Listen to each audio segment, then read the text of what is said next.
Roy Dupuis, bonjour. Bonjour. Il arrive en studio. Il a eu juste le temps de me glisser, qui est pas mal fatigué. Il arrive de Patagonie. C'est loin, c'est le bout du monde. Hein? C'est un bout du monde vers le sud. Mais c'est pas parce que c'est le sud qui fait toujours beau. C'est un climat très dur là-bas. Ben nous, j'ai pas été très longtemps là parce qu'on tournait puis il fallait que ça se fasse. On a pogné comme un bon 3-4 jours de pluie puis de vent. Assez intense, oui.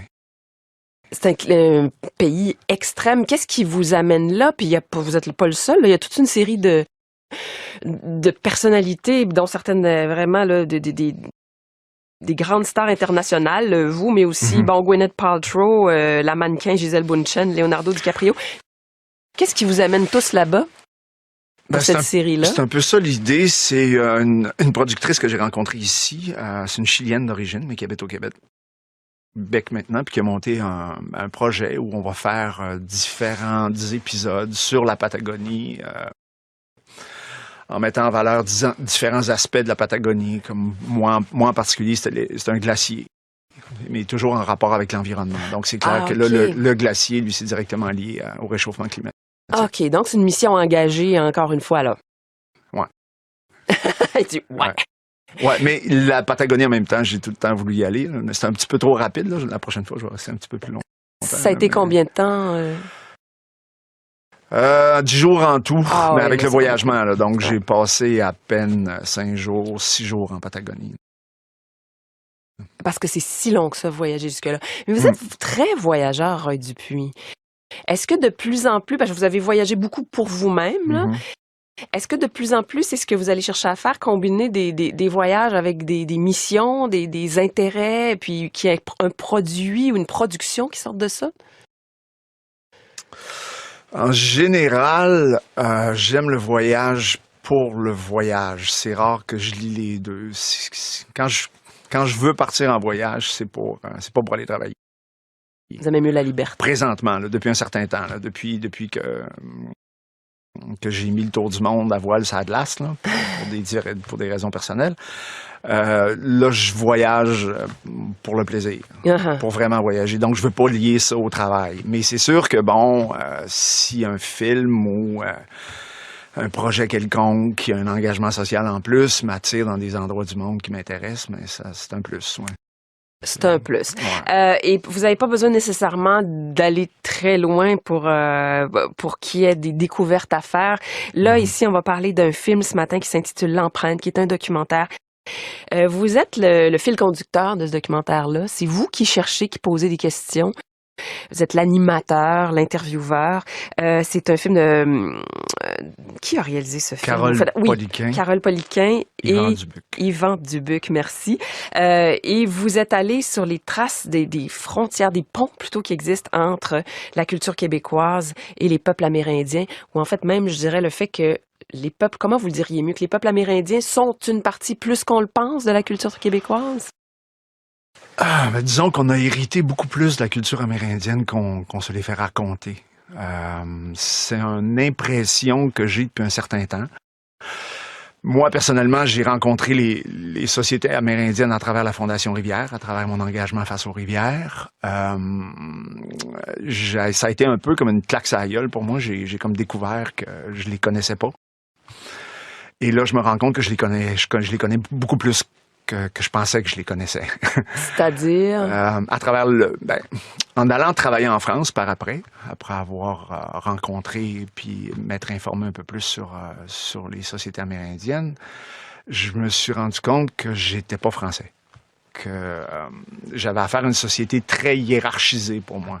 En France, oui. Ouais, en France, auquel ça collait pas avec ma personnalité, avec mon rapport que j'ai, moi, avec les individus dans la société. Mais dans ce temps-là, on se réfugie souvent en disant « on est plus britannique qu'on le pense ». Mais j'ai aussi travaillé avec des Anglais. C'est pas ça non plus. Ben, ça veut dire qu'ils sont peut-être un peu plus polis, là, tu sais, de la politesse québécoise ou canadienne dont on parle, mais il y a quand même le système pyramidal est quand même très présent. Mais le communautarisme est un petit peu plus présent quand même dans le monde anglo-saxon que chez les Français, déjà, un petit peu plus. Oui, peut-être. Il y a peut-être des ressemblances. C'est sûr qu'on peut trouver des ressemblances un peu partout dans le monde sur le bénévolat, mais quand on étudie, puis là, je pense que c'est ce que le film démontre assez clairement, à différentes échelles de la société, au niveau de la justice, au niveau de la façon dont on élève nos enfants, de la façon dont on est en union libre aussi. Oui. Ouais.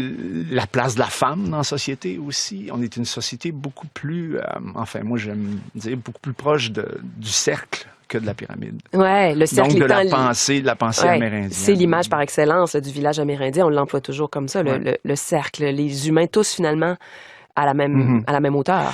Et il y aurait eu donc une rencontre beaucoup plus importante qu'on l'a écrit dans nos livres d'histoire. Et cette rencontre-là, puis c'est ce qu'on voit dans tout le film, nous aurait formé comme société, plus qu'on le pense, sauf qu'on l'a un petit peu rejeté. Et là, on va écouter un petit extrait. C'est Serge Bouchard, l'anthropologue bien connu, et lui, on le sait, là, il y a bien de l'avance sur nous pour ce qui est de prendre contact avec nos racines amérindiennes. Et il dit justement à quel point il faudrait procéder à une relecture totale de cette imprégnation de la culture amérindienne. Ce serait un travail d'une génération, peut-être de deux, de retrouver ces valeurs-là. Mais de les valoriser. De les valoriser. De les mettre de l'avant. C'est-à-dire pas de les retrouver parce qu'ils sont là, mais de les identifier et qu'on en soit fier. Être fier de ça, puis de bâtir aussi une société autour de ça. Parce que c'est une force. Mais c'est parce que là, c'est toute une autre histoire qu'il faut raconter. En fait, une maudite phrase facile, là, savoir d'où on vient. Il faut tout démancher notre histoire nationale puis la rebâtir. Un beau contrat.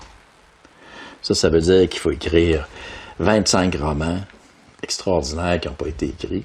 Comment ça fait des films? Il faut faire 25 films qui n'ont pas été tournés. On a des maudits beaux à faire. Ben oui. Moi, si j'étais premier ministre, là, ça serait mon premier souci. Je dirais, regarde, on y va. On va refaire on fait le cadre complètement. Je ne veux plus entendre parler de Séraphin Poudrier. Fini.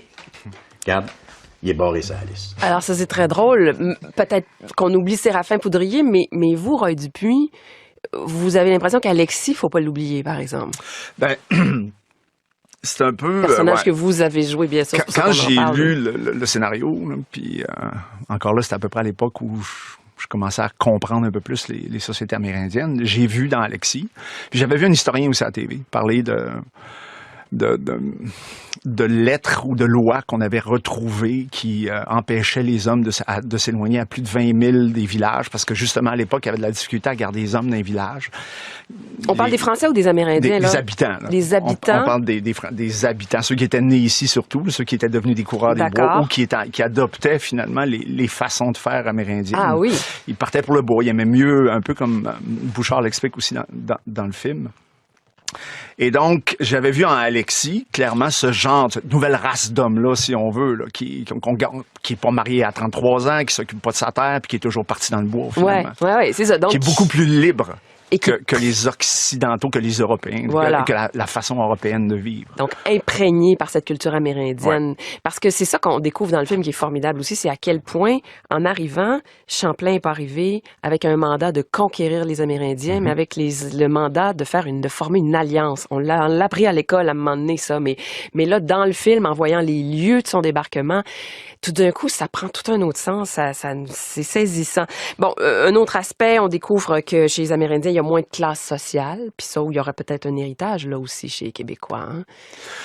Ben, en tout cas, moi, c'est ce qui m'a marqué, justement, c'est la différence que j'ai vue en France, justement, en allant travailler là-bas. Les classes sociales qui sont respectées aussi. Là. C'est ça qui était fascinant pour moi, c'est de voir les gens des classes inférieures, si on veut, accepter la situation, nourrir cette hiérarchie-là. Ouais. Mais Roy Dupuis, on entend des gens comme Joséphine Bacon parler pendant le film, comme Nicole Aubin-Samwin, elles sont extraordinaires, là, anthropologues, puis Joséphine, bien sûr, qu'on connaît comme une grande auteure aussi. Et là, tout d'un coup, à un moment donné dans le film, je me suis dit, où sont les jeunes? Et c'est peut-être là que moi, j'ai une petite inquiétude, parce que ce travail-là que vous voulez qu'on fasse, là, il va falloir que les jeunes s'y intéressent rapidement. Est-ce qu'en ce moment, il y a des jeunes qui s'y intéressent? Ben, je pense que vers la fin du film, On est dans une garderie. Oui, on est dans une garderie, justement, où les très jeunes sont élevés ensemble, comment dire, les Canadiens français, les Québécois avec les Autochtones. Mais je pense que ça, c'est le meilleur exemple qu'on peut pas avoir. Là. On est en train de refaire ou de recréer ce qui se faisait il y a 400 ans. Parce qu'entre-temps, est-ce qu'on n'a pas perdu une génération? Parce que quand on dit dans le film, en fait, on sent beaucoup l'individualisme nous a gagné beaucoup. Alors, si on veut renouer avec ces sociétés-là... Peut-être pas autant qu'on le pense non plus, parce que en tout cas, moi, je reste positif par rapport à ça, puisque ça a survécu jusqu'à aujourd'hui, puis on est en train de le réaliser. Okay. Donc, déjà là, moi, je trouve qu'on s'en va dans le bon sens. OK. Là. Il est peut-être minuit moins quart, mais pas minuit moins une. C'est sûr que c'est fragile, ouais. c'est évident. Mais en même temps, peut-être pas autant qu'on le pense, puisque je pense que c'est des valeurs qui sont fortes, qui sont... Quand tu donnes plus de liberté à l'individu, c'est difficile pour lui de revenir en arrière, je pense. Et il faut le voir. Je pense que cette façon de vivre-là, c'est ce qui a beaucoup plu aussi aux habitants, aux colons qui sont arrivés ici. Mais vous dites le mot liberté, il nous amène beaucoup à l'individu, à la notion très, très à la mode en ce moment de liberté individuelle. Mais c'est la liberté en rapport avec la communauté. C'est ça qui est particulier aux cultures amérindiennes. Puis qu'il faut essayer de valoriser, j'imagine. Oui, ben c'est de comprendre qu'on vit en société. Ouais. Donc, la liberté, c'est aussi de comprendre qu'on a besoin des autres. OK, oui, ça, c'est un message pour vivre, qui revient beaucoup. Vivre seul, je veux dire, à quelque part, je pense pas que l'être humain, il est pas fait pour ça. Interdépendance. Je pense qu'il trouve sa liberté à travers les autres aussi. Roy Dupuis, deux mots aussi. Alors ça, c'est L'Empreinte, je rappelle. C'est un film qui va être présenté à 2 reprises dans le cadre des Rencontres internationales du documentaire de Montréal, ce soir et puis aussi dimanche. On met les coordonnées sur notre site Internet. Et puis après ça, il prendra l'affiche en salle à l'hiver 2015 pour ceux qui n'auront pas la chance de le voir dans le cadre des Rencontres du documentaire. Mais on vous voit en ce moment aussi au cinéma dans Ceci n'est pas un polar de Patrick Gazé. Film très original, intéressant. Vous êtes là tout le temps. Vous avez tourné combien de jours? Ah, ça s'est fait vite. On a fait 170 scènes en 22 jours. En 22 jours. Beaucoup dans un char. Est-ce que c'est devenu fatigant de tourner dans une auto? Parce que en même temps, on a l'impression que votre regard se renouvelle toujours. Avez-vous tourné ces scènes-là dans l'ordre? Saviez-vous toujours qu'est-ce qui était en train de se passer? J'arrive d'où? Je m'en vais où? Comment vous avez fait ça? Oui, je pense que les scènes de char ont été pas tournées dans l'ordre, mais ça n'a pas été si long que ça non plus à faire. C'est rendu assez... les caméras aujourd'hui sont assez flexibles, beaucoup plus malléables qu'avant. Avant, il fallait vraiment riguer des chars. On appelait ça le monter. Ça pouvait être long de faire un changement de plan quand on a des scènes de chars à faire. À cette heure, je veux dire, les caméras sont tout petites, sont légères. Ça se faisait assez rapidement. Donc, moi, j'ai pas eu l'impression de passer le film d'un char. D'accord. Mais c'est qu'il faudrait que je mentionne que vous êtes un chauffeur de taxi. Là. Ceci explique cela un petit peu. Mais l'atmosphère du film est très marquée par ça. Mais c'est un personnage de gars. Qu'est-ce que vous en diriez là, de ce personnage-là? Moi, je le trouve hyper intéressant, en tout cas. Vous, comment vous le saisissez en quelques phrases? Je pense qu'il s'appelle André, ça. Oui.